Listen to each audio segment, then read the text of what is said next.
Story நேரம் Tamil வியூவர்ஸ்க்கு hi. இன்னைக்கு இந்த வீடியோல டெஸ்டினியோட 27வது எபிசோட்ல என்ன ஆக போகுதுன்னு தான் பார்க்க போறோம்.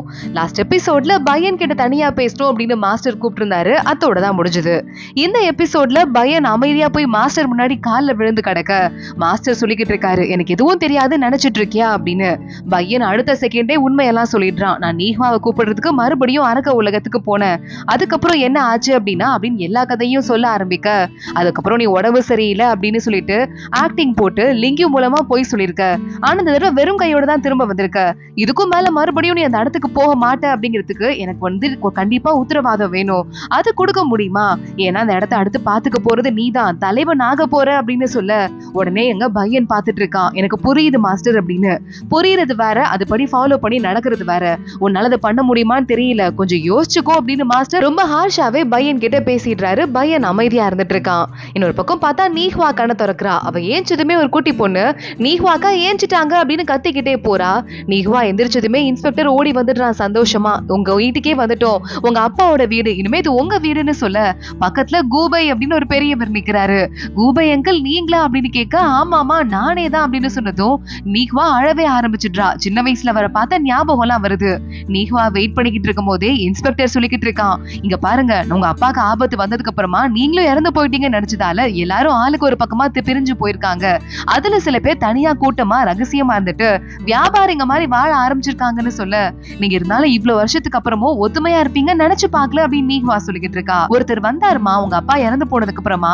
அப்பா அவர் எங்க கிட்ட வந்து நீங்க எல்லாம் ஒன்னா இருக்கணும் அப்படின்னு சொல்லிட்டு எங்களுக்கு வியாபாரிங்க மாதிரி ஒரு மாறு வேஷத்தை அவர் தான் ஏற்படுத்தி கொடுத்தாரு அப்படின்னு சொல்ல, அவர் யாருன்னு கண்டுபிடிச்சு நம்ம கண்டிப்பா தேங்க்ஸ் சொல்லணும் அப்படின்னு நீஹ்வா சொல்லிக்கிட்டு இருக்கா.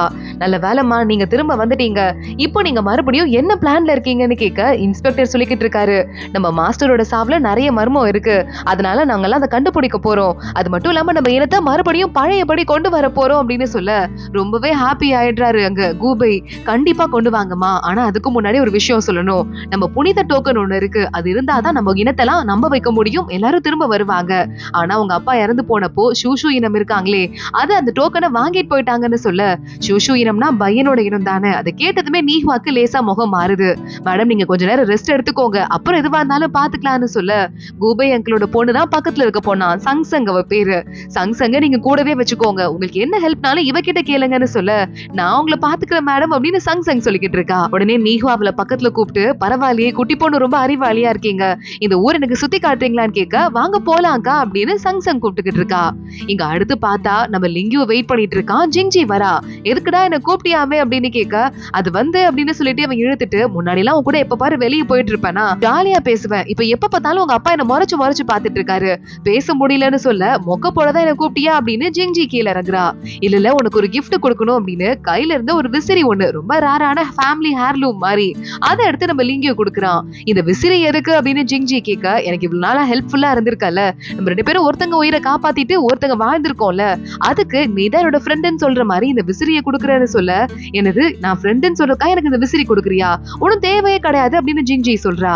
இது சாதாரண விசிறி கிடையாது, என் அம்மா எனக்கு விட்டு போன ஒரே சொத்து, இதை வீட்டுக்கு வர மருமகளுக்கு கொடுக்கணும்னு இந்த பரம்பரை விசிறிய வச்சிருந்தாங்கன்னு சொல்லிட்டு, இப்ப பாரு நான் கல்யாணம் பண்ணிக்கிட்டாதான் அதை கொடுக்க முடியும்னு சொல்ல, உடனே ஜிங்ஜி பாக்குறா.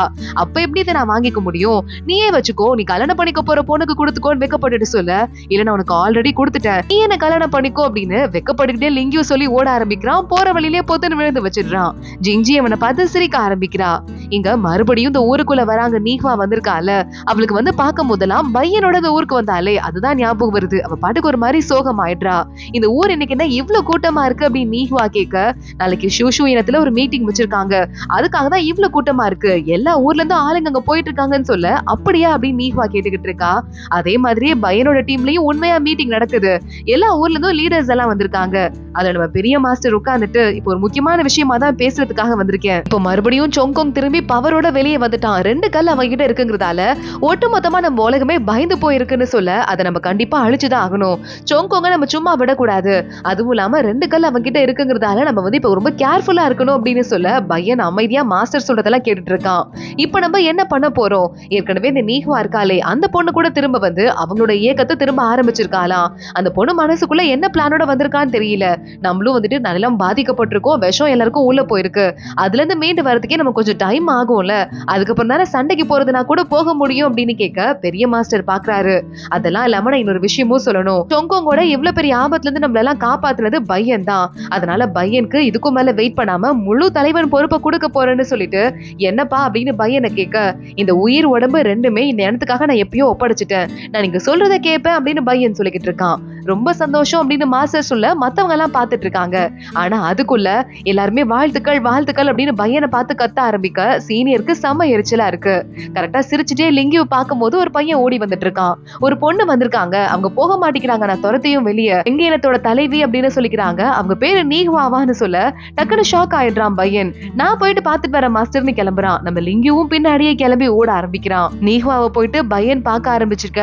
உடனே உடம்புல இருக்க காயம் எல்லாம் சரியாயிடுச்சா அப்படின்னு பையன் கேக்குறான். எல்லாமே சரியாயிடுச்சு, பரவாயில்ல, நீ எப்படி இருக்க அப்படின்னு நீஹ்வா கேட்டுட்டு இருக்கா. எதுக்காக இந்த இடத்துக்கு வந்திருக்கன்னு கேட்க, ஒரு டோக்கன் இருக்கு, எங்க இனத்தை நாங்க மறுபடியும் ஆரம்பிக்கணும், அதுக்காக வந்திருக்கேன்னு சொல்ல உள்ள போலாமா அப்படின்னு பையன் கூட்டு போயிட்டு இருக்கான். லிங்கியும் ஜிங்கும் பாத்துட்டு இருக்காங்க. எல்லாமே நார்மலா போற வரையும் நல்லதுதான், இப்பதான் தலைவன் ஆகிறதுக்கு ஒத்துக்கிட்டான், அதுக்குள்ள இவ திரும்ப வந்திருக்காளே அப்படின்னு ஜிங்க பயப்பட ஆரம்பிக்கிறான். நம்ம பையன் நீஹ்வா ரெண்டு பேரும் உள்ள போயிடுறாங்க. மாஸ்டர் எல்லா விஷயத்தையும் கேட்க ஆரம்பிக்கிறாரு.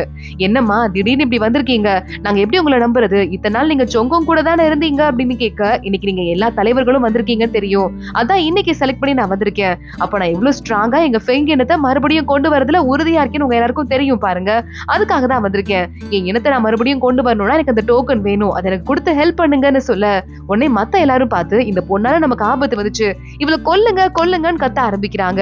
நம்ம பையன் அமைதியா எல்லாத்தையும் கேட்டுக்கிட்டு இருக்க. அங்க ஜிங்ஜி வந்துடுறா. இந்த பொண்ணு மட்டும் ஹெல்ப் பண்ணாடி நம்ம எல்லாரும் அங்கேயே இறந்து போயிருப்போம், கொஞ்சமும் நன்றியே இல்லாம இந்த பொண்ணு போய் கொல்ல சொல்லிக்கிட்டு இருக்கீங்க, என்ன நடந்துட்டு இருக்கு, அதுவும் இல்லாம அரக்கர் உலகத்தால பாதிக்கப்பட்டப்போ இவளே ஒரு குழந்தை, இவ எப்படி நம்ம மாஸ்டர் சாவுக்கு காரணமா இருக்க முடியும், அதுவும் இல்லாம அந்த சொங்கோங் இவளை கொண்டு போய் வளர்த்திருக்காங்கிற ஒரே காரணத்துக்காக இவ கெட்டவன் நம்ம முடிவு பண்ணிட கூடாது இல்ல அப்படின்னு ஜிங்ஜி கத்த ஆரம்பிக்க, பெரியவங்க பேசிட்டு இருக்காங்கல்ல ஓரமா போய் நில்லு அப்படின்னு ஜிங்ஜியோட அப்பா கத்த ஆரம்பிக்கிறாரு. பெரிய மாஸ்டர் வராரு. சரிம்மா, இப்ப எங்க ஊர்ல இருந்து முக்கியமான மீட்டிங் நடந்துட்டு இருக்கு, நாங்க அதுதான் வந்து கான்சென்ட்ரேட் பண்ண முடியுமே தவிர உன் வார்த்தையே கிடையாது, நீ வெளியே போய் வெயிட் பண்ணு, முடிஞ்சா நாங்க எங்க மீட்டிங் எல்லாம் முடிச்சுட்டு உன வந்து பாக்குறோம் அப்படின்னு சொல்ல, சீக்கிரமா நான் வெளியே தான் இருந்துட்டு இருப்பேன், என்ன எப்ப வேணா கூப்பிடுங்க அப்படின்னு நம்ம நீஹ்வா அங்க இருந்து வெளியே போறா. ரெண்டு மாஸ்டர்களும் சேர்ந்து பேசிக்கிறாங்க. பெரிய மாஸ்டர் சொல்லிக்கிட்டு இருக்காரு, பையன் இப்பதான் அமைதியா வந்துட்டு இருந்தான், இப்பன்னு பார்த்து இப்படி ஒரு சம்பவம் நடந்துச்சுன்னா அவன் மனசு குழம்பாதான், எனக்கு கொஞ்சம் பயமா இருக்கு அப்படின்னு சொல்ல, நீங்க என்ன யோசிக்கிறீங்கன்னு எனக்கு புரியுது, அந்த பொண்ணு இத்தனை நாள் சொங்கோங் கூட இருந்து வெளியே வந்ததால ஒருவேளை அந்த சொங்கோங்கும் இந்த நீஹ்வாவும் சேர்ந்து ஏதாவது டிராமா பண்றாங்களோங்கிற பயம் எனக்கும் இருக்குன்னு சொல்ல, ஆமா எனக்கும் இருக்கு, நம்ம சீக்கிரமா பையனோட பட்டாபிஷேகத்தை நடத்தி முடிச்சிடணும், அவன் இந்த இடத்துக்கு இந்த ஒட்டுமொத்த இடத்துக்குமே தலைவன் ஆகணும், அதுக்கப்புறம் தான் என்னால நிம்மதியா இருக்க முடியும் அப்படின்னு பெரிய மாஸ்டர் சொல்றாரு. இங்க பையன் பார்த்தா அந்த குட்டி பூ இருப்பான்ல, அந்த அசிஸ்டன்ட கூப்பிட்டு நீஹ்வாக்கு என்ன ஆச்சுன்னு காட்ட சொல்றான்.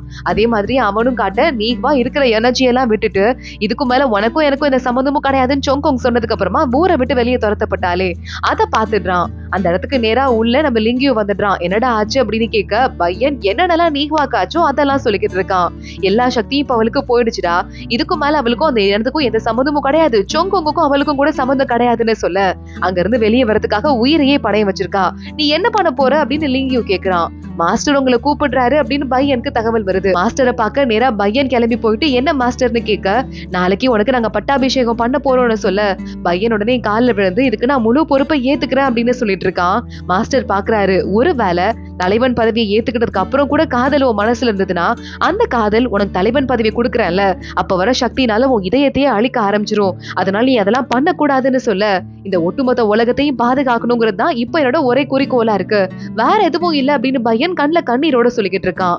மாஸ்டர் பாக்குறாரு, உன் மனசுக்குள்ள இருக்கிற எல்லா சின்ன ஆசைகளையும் இப்பவே மூட்டை கட்டிடு, ஏன்னா இதுக்கும் மேல கண்டிப்பா உனக்கு ஆசைகள்லாம் எதுவும் இருக்க கூடாதுன்னு சொல்ல, மாஸ்டர் நீங்க கவலைப்படாதீங்க, இந்த இடத்த வழி நடத்தி கூட்டு போறதுக்கு நான் ரெடி ஆயிட்டேன் அப்படின்னு சொல்லிடுறான். மாஸ்டர் கொஞ்சம் ஹாப்பி ஆயிடுறாரு. எங்க பாருப்பா, சாதாரணமா நினைச்சுக்காத, என் கையில இருக்கு பாரு இந்த சிக்னல், இது மட்டும் உன் கையில விழுந்துருச்சு அப்படின்னா அதுக்கப்புறம் உன் மனசுக்குள்ள காதல் மாதிரி எந்த எண்ணங்களும் வரக்கூடாது, அப்புறம் அது உன்னையே அழிச்சிரும், புரியுதா, இப்ப எனக்கு வாக்கு கொடுப்பியான்னு கேட்க, வாக்கு கொடுப்பேன் அப்படின்னு பையன் சொல்றான். நீஹ்வா வெளியவே ஒரு ஸ்டாப் இருக்கு, அங்கே வெயிட் பண்ணிக்கிட்டு இருக்கா. பையன் அங்க வரான். நீஹ்வாவை யாருக்கும் தெரியாம பாத்துட்டு, இந்த ஜென்மத்துல காதல் பண்றதுக்கு எனக்கு கொஞ்சம் கூட வாய்ப்பு கிடையாது, அதனால என்ன வந்து அடுத்த ஜென்மன் ஒண்ணு இருந்ததுன்னா அப்ப உன் கூட சேர்றேன் அப்படின்னு பையன் கிளம்பி போயிடுறான். இன்னொரு பக்கம் அந்த சீனியரை காட்டுறாங்க. சீனியருக்கு மறுபடியும் நெகட்டிவ் எனர்ஜி அதிகமாயிட்டே இருக்கு. லைப்ரரிக்குள்ள போறான். அங்க சின்ன மாஸ்டர் பாக்குறாரு. என்னப்பா இங்க வந்திருக்கேன்னு கேட்க, நீங்க தான் இங்க பொக்கிஷமான நிறைய புக் இருக்கு, அதை எடுத்து படிச்சு கத்துக்கோன்னு சொன்னீங்க, அதான் வந்தேன் மாஸ்டர், இந்த விஷத்தை கட்டுப்படுத்துறதுலாம் எப்படி நீங்க எனக்கு சொல்லி கொடுக்குறீங்களா அப்படின்னு இவன் கேக்குறான். பரவாயில்லையே, சீனியரா இருக்கனால உனக்கு உனக்கு பொறுப்பு அதிகமாவே இருக்கு அப்படின்னு கூட்டு போயிட்டு ஒரு ரேரான புக் இருக்கு அத சின்ன மாஸ்டர் காட்டுறாரு. ஆனா அந்த புக் இருக்கே இது படிக்கிறது ரொம்ப கஷ்டம், இதை பிராக்டிஸ் பண்றது அதை விட கஷ்டம். ஏன்னா ஒருத்தங்க உடம்புல இருக்கிற கெட்ட சக்தியை கொஞ்சம் கொஞ்சமா பிராக்டிஸ் மூலமா இன்னொருத்தவங்க உடம்புக்கு அனுப்பலாம். ஆனா அது என்னதான் வந்துட்டு தப்பு அப்படிங்கறதால நம்ம யாரும் இதை பிராக்டிஸ் பண்றது இல்ல. எப்படி ஒருத்தங்களை காப்பாத்துறதுக்காக இன்னொருத்தங்களை வந்துட்டு பலியாக்க முடியுமா? அது பண்ண முடியாதுல்ல அப்படின்னு சொல்ல உடனே ஆமாங்க கொடுங்க நான் படிக்கிறேன் அப்படின்னு அவன் கேக்குறான். இல்ல அது வேண்டாம், இந்த புக்கை படி அப்படின்னு வேற புக்கை எடுத்து கொடுத்துட்டு சின்ன மாஸ்டர் அங்கிருந்து வெளியே போறாரு. ஆனா அவனுக்கு கொஞ்சமும் பிடிக்கல. போயிட்டு இன்னொருத்தங்களுக்கு எப்படி எல்லாத்தையும் தட்டி விடுறது அப்படிங்கிற மாதிரி அந்த புக் எடுத்து படிக்க ஆரம்பிக்கிறான். அடுத்த நாள் காலையில பையன் வரான். எல்லாருக்கும் முன்னாடி அவனுக்கு பட்டாபிஷேகம் நடக்க ஆரம்பிக்குது.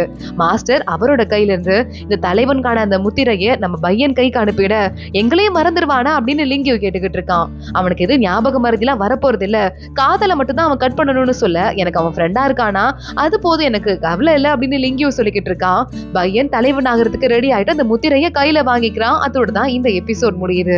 அடுத்து என்ன ஆக போது தொடர்ந்து பார்க்கலாம். இந்த வீடியோவை லைக் பண்ணிக்கோங்க, மறக்காம நம்ம சேனலுக்கு சப்ஸ்கிரைப் பண்ணிட்டு பெல் ஐக்கானையும் கிளிக் பண்ணிக்கோங்க. அடுத்த வீடியோல பார்க்கலாம். அதுவரை பாய்.